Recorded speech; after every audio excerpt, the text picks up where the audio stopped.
Okay, so it looks like we're reviewing at the double-digit Q level, so let's just see how we do. So open corners first. Shmari, it's good. Okay. Everyone loves the kick, but I've been seeing a lot of people do it way too much. I So usually kick when there is a K16 stone. yeah, That so the old pattern is if you have a stone light here, if you have a pincer stone already, then this is a really good move. It's still true today, and especially in handicap go, it's still very true. But I think the AI said this move's an okay move.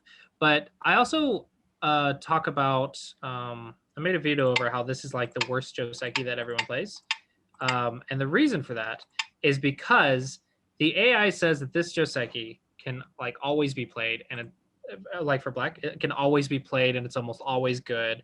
And the reason I hate it is because due to it being good in most situations, a lot of people play it in all situations. So you don't really get a lot of experience playing here. You don't get the experience playing here or here. So I really don't like it when I see a lot of people playing the same variation over and over. So I just want to clarify that you should not play the exact same Joseki in every position. You should always think about what's the direction to play here. So in this position, I actually really like this one because it actually works with the Shamari and it builds the left side. And then you can just go reduce the right and it's fine. And you can see that you got a nice position on the left. If you want to just play a Gote sequence, you could also go for this one and choose this Joseki and then go like that. And that makes a very nice combination on the left too. So I really want you thinking about like other options when you're picking Josekis, and find ones that you like and that you're comfortable with. And then of course, level up your Joseki knowledge as you get stronger, and just make sure that you're not limiting yourself to just one or two Josekis, but you have various options for various board positions. It'll really help you out long term. Okay, so we played here. I guess it's okay. Normally we go high because the 3-3 is still open with the kick. So maybe something like that is what I would expect. But okay, it's low, low. Here, white can go high because you have support on the left and the right. So when you have support on both sides, you can play high. Okay, low is calm and settled. Right side is definitely bigger than the bottom side. The bottom side already has an enclosure. The right side has no enclosure or extension. So the right side's the open side. Additionally, there's 2 fourth lines, and this is a third line and a fourth line. So it's just the right side's much bigger. Okay, this is fine. You could also look at this Joseki. That's also fine. Okay. This move is a little bit slow for white. So now we are at largest framework because there's an enclosure or extension on every single side of the board. So now we want to think about largest framework. So for this one, we can just draw a line in the center. So from this stone right here, and from this stone right here, it looks like the influences are about even, just doing that. So when it's influence versus influence, a good way to think about it is you want to reduce while building. So a good way to do that would be to go like right here, or maybe right here. So that way you're pushing black's line down, but building your line up. So now let's draw a line again, like that. And then from this one to this one, like that. You can see that you're crossing the Tengen now, and black's much further down. So Moyo versus Moyo, it can be very good to just build while reducing. If you don't like Moyos, then probably shouldn't be playing star points, first of all. But second of all, you could just invade your opponent like that. But this one on the right side, this is the move because it's an extension from the star point. Your 2 stones don't really need a base. So this is pretty close. It's not really a good relationship with that, and also doesn't have the global purpose. So it's kind of just a strange move. Same with this one. It's a good extension from the Shamari, but it doesn't have to do with the center very much. So it's more territorial. Yeah, it seems like neither player is looking at the Mayo versus Mayo, and it's kind of like the point of the entire game is who's going to get control of the center. Is Mayo versus Mayo, but both players are going for it. So it's time for the vertical move, right? To kind of just something that pushes the lines. Yeah. Right. Push those lines for both players. Like push those lines. Like everyone's going for territory, but like this is a Mayo board. All right, so now we're going to talk about the attachment. And I drill all of my students in my Twitch chat about not playing this attachment at double-digit Q because I reviewed dozens of games with this attachment, and 99% of the time, it'll get messed up at double-digit Q. It's So, yeah, so at double-digit Q, just do the slide. At single-digit Q, you can study this Joseki. But for some reason, if you play this at double-digit Q, and let's see if it actually happens. Yep, every single time, 99% of the time, something weird happens with this attachment when it's played at double-digit Q. Do not play Josekis that are above your level. Do not play Josekis that you have not researched, that you do not understand. It's a very, very easy way to just lose a position. So Josekis are one of those things that are unique. Like the opening of Josekis are one of the things that are unique about Go because it's the only part of the game that you can study outside of the game because it repeats. It's the only part of the game that repeats is the opening. So Josekis and opening patterns, you can literally look them up and just memorize them almost. Not quite memorize, but almost memorize. The middle game and end game will never repeat for you. Like it just never happen. Okay. But the opening, you can literally look it up. So when you have a Joseki pattern, you can literally look up what the variations are and say, okay, this is what's going to happen. However, if you're not looking it up and you're guessing or just you're like, okay, I've seen everyone play this move. I'm going to play this move and I'm going to figure out the results on my own. You cannot figure out results better than what pros can. So why would you try to play a move that everyone else plays when you don't know the follow-ups? Because what if your opponent knows the follow-ups and you don't? Their opponent's going to have pro moves and you're going to have double-digit Q moves. Who do you think is going to win that corner? The one with the pro moves. So it doesn't make sense to play these types of moves without really understanding what the follow-ups are. So we all, at this level, we should know the slide and jump back. We should know that pattern, that shape at this level. So there's no reason we can't go here and then here, which is the common shape on the bottom. Okay, so there's no reason we shouldn't play the slide. It's much, much easier. Or we can just jump. Much, much easier. However, if we're playing this attachment and then we play this, we're just asking for trouble. We're just asking to make the game difficult. Okay, so the ladder does work. That's a question. That's a question. Okay, so this is just going bad for black. I was looking at if this still dies. But that's probably too much reading. So this is fine to just capture for white. Then black plays here. Okay, but then you save the connection. Instead, you're trying to save the corner, but then your corner might die. That, and if you fix the cut, boop, boop, boom. Okay, so this one doesn't work. Good, yeah. Yeah. So what about here? Boop, boop, boop. Uh-oh. Doot, doot, doot, doot, go. That's a lot to read. You see how it's just a lot of problems because you're not watching your cutting points. Oops. So yeah, the situation became something you don't have the reading ability to handle because you picked a variation that is too difficult for you to handle. So you want to make the game as easy as possible for yourself and as hard as possible for your opponent. But if you're picking like a bunch of variations that you can't read out, you're going to get into these situations that require reading that you can't do. And it's just too difficult.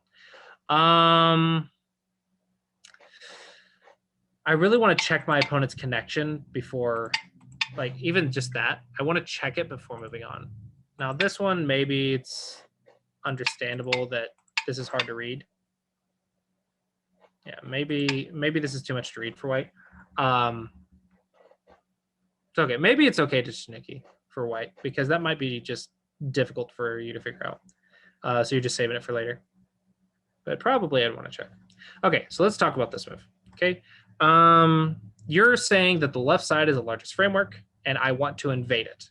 It is Moyo versus Moyo, so reductions would be better. But okay, you said I want to invade the left.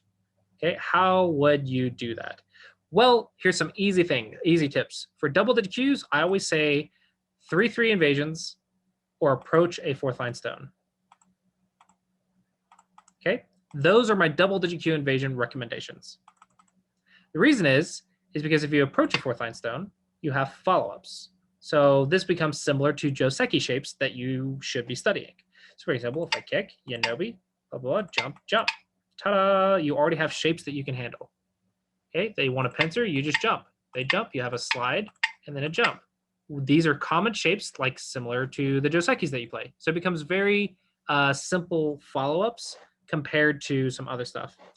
Also, the center is a common mistake at double digit Q. It looks like the best spot to invade. I have everywhere to go, but actually it's the worst spot to invade because when you invade, you're aiming at surrounding space because you need eye space. You need eyes to live.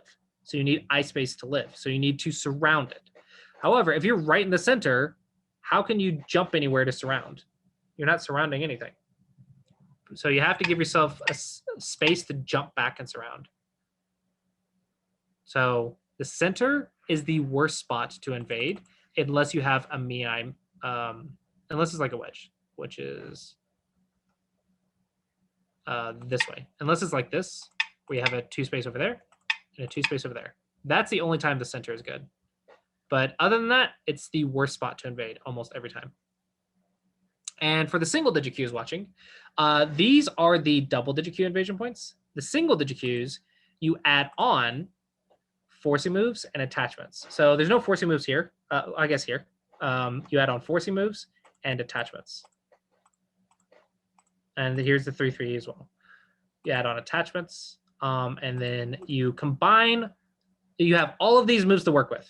Okay, and from there, you have to be clever about combining forcing moves, attachments, and normal double digit Q moves. And you try to combine those to make a good combination for quick and efficient life. Now, it's easier said than done, of course. But what I don't want to see is a single digit Q playing like right here. Maybe that's an attachment. So maybe that's an example. So I don't want to see this. I don't want to see this move. At bare minimum, you have all of these options. So if you're like, I have no idea where to invade. Well, there's about 20 invasion points right there that you can start. And it just gives you something to start with. So the double digit Qs need to learn the triangles. And the single digit Qs need to learn all the squares and triangles. So you should have plenty of options for invasions when you do it that way. Okay, attachments are not the way to attack because attach makes both sides strong. So if you're attacking, you don't want to make your opponent strong. So if you wanted to attack this, you would cap. Okay. Crosscuts, it's another one of those shapes that are probably above this level, but interesting. I think white maybe shouldn't play a Hane.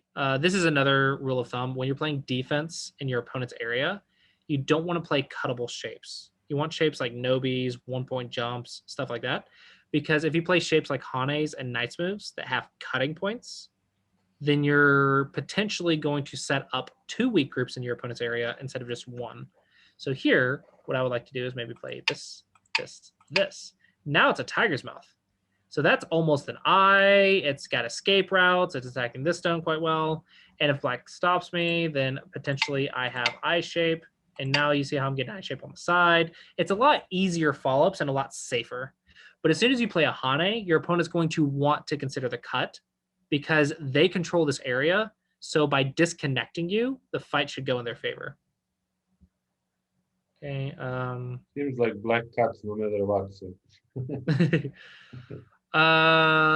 Close, you want to cut first and then go here, and now it's a ladder. That'd be the way to play it. But this situation, I'm not going to talk too much about the follow-ups, just because the follow-ups of a cross cut are kind of above this level. As long as you stay strong as black, it should go in your favor in this area. And white is kind of stuck because you got cut. You have 2 weak groups in your opponent's area. There's no good move that you can just apply at double digit Q. It's just a heavy reading, and reading is not possible at this level. So you need to like make simpler follow-ups for yourself instead of like making the position like really difficult, because it's just asking for mistakes. Unnecessary Atari, just again cap. It's behind the line, so just cap, cap, Cap. Okay, now we're done. Okay, that's it. Maybe there's cutting points, but you can read them. If you can find cutting points, fine. But if you can't, doesn't matter. You just make that, and then you go reduce, maybe a shoulder hit. Okay, okay, okay. Look at that. Ta-da. We attacked, we reduced, and now we have an area. Just something simple like that. Just 1-point jumps, just being in the right place. This is pushing your opponent from behind, so it's going to be helpful. That's a Hane again, so immediately I check the cut. Yeah, Black's really good at cutting. But one thing I'm worried about is if he cuts over in White's area, that's going to be really bad. So you never cut all. There's no always cut, but if your opponent's in your area, I always consider the cut. Like, that's the first thing I look at. If they're weak in my area, I'm going to look at the cut. So as White, you should be thinking, okay, they're going to want to cut me. So I need to make sure that this cut doesn't work before I play a Hane or a Knight's move. So rather, you should play like a 1-point jump. Boop, boop, boop, boop. Ta-da, we're connected. So it's good connected movement. So it's much better movement. So it looks like White struggles with movement in your opponent's area, and then Black is really good at the cutting. Both players needed to improve on the Mayo. This is too defensive. You need to be like more aggressive. I think you can Hane because doot. Nope, I'm wrong. I'm just wrong. Okay. So just here. Can you Hane now? Boop. Let's just be simple. Boop, boop, boop, boop.